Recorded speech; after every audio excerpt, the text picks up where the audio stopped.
വിറക് കയറിയ വല്ലതും വച്ചുണ്ടാക്കാം. കഴിക്കേണ്ടതങ്ങ് വെക്കും. ഒരു വിറക് കീറിപ്പിക്കാൻ വന്നിരിക്കുന്നു, അത് ഞാന്. എനിക്കതായിരുന്നല്ലോ പണി. നീ ചെയ്യും, ചെയ്യിച്ചിട്ടേ ഞാൻ വിടൂ. പിന്നെ ഒന്ന് പോടി അവിടുന്ന്. എടീന്നോ? പേര് വിളിക്കടി. വിളിച്ചില്ലെങ്കിൽ ഞാൻ എടുത്തു കിണറ്റിടും. വല്യമ്മേ, വല്യമ്മേ, ദേ വല്യമ്മേ, ഇവളെന്നെ ഭീഷണിപ്പെടുത്തുവാ. ഇവളാരാ ഇവിടുത്തെ ഗുണ്ടയോ? എന്നോട് വിറക് കീറാൻ പറയാൻ. കീറാൻ പറഞ്ഞ കീറണം. ഗ്യാസ് തീർന്നിട്ടല്ലേ? അതിന് സ്പെയർ കുറ്റി ഉണ്ടല്ലോ. ഉണ്ടെന്നാ വിചാരിച്ചത്, അതും കാലിയായി. എന്നാ അടുത്തുനിന്ന് എങ്ങനെ വാങ്ങാം? അതൊന്നും വേണ്ട, തെണ്ടാനൊന്നും നിക്കണ്ട. എന്തായാലും പുകയില്ലാത്ത അടുപ്പുണ്ടല്ലോ, കുറച്ച് വിറക് കീറി തന്നാലെന്താ? അമ്മടി, നീ ആ വിറകൊന്ന് കീറി. എനിക്ക് അയ്യോ, എന്റെ നടുവിന് പ്രശ്നമുള്ളതാവോ? ദേ നിക്കല്ലേ, ഇവള് കീറട്ടെ. നല്ല തടിയാണല്ലോ, അതൊക്കെ ഒന്ന് ഉടയട്ടെ. തടി നിനക്കും ഉണ്ടല്ലോ, ആദ്യം അത് ഇളകട്ടെ.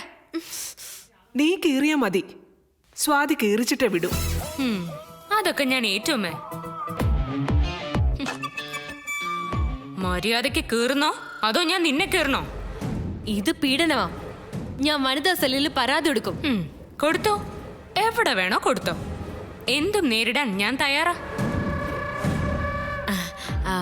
അതെ, നമുക്കൊരു അഡ്ജസ്റ്റ്മെന്റിലെത്താം. എന്താ? നമുക്കേ അമ്പിളിയെ കൊണ്ട് ചെയ്യിക്കാം.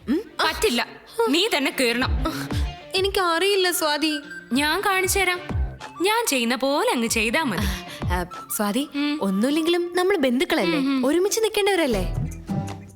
അടവൊക്കെ കൈ വെച്ചിരുന്നാ മതി. മര്യാദക്ക് വാടി. ഇല്ല. വരാൻ. വരണോ? എവിടെ വിറക് കിടക്കുന്നേ? വാ.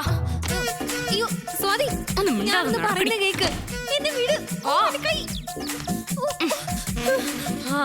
ഇത് വല്ലാതങ്ങ് കുറഞ്ഞു പോയല്ലോ. ഒരു 2 ലോഡും കൂടെ ഇറക്കിയിട്ടായിരുന്നില്ലേ? ഗ്യാസ് സമരം നീണ്ടുപോയാ ചിലപ്പോ ഇറക്കേണ്ടി വരും. എന്നാ പിടി. അയ്യോ, ഇതെന്ത് വെയിറ്റാ. ഇതുകൊണ്ടാണോ ഞാൻ കീറേണ്ടത്? അതെ, ഇതിന്റെ പേരാ കോടാലി. ഞാൻ കരുതി അത് നിന്റെ പേരാണെന്ന്. തമാശ പറഞ്ഞ് നേരം കളയാതെ വേഗം കീറ്. ഓ, അയ്യോ, അങ്ങനെയല്ല, നല്ല ബലത്തില്. ആ, അങ്ങനെ. എല്ലാം അറിയാം.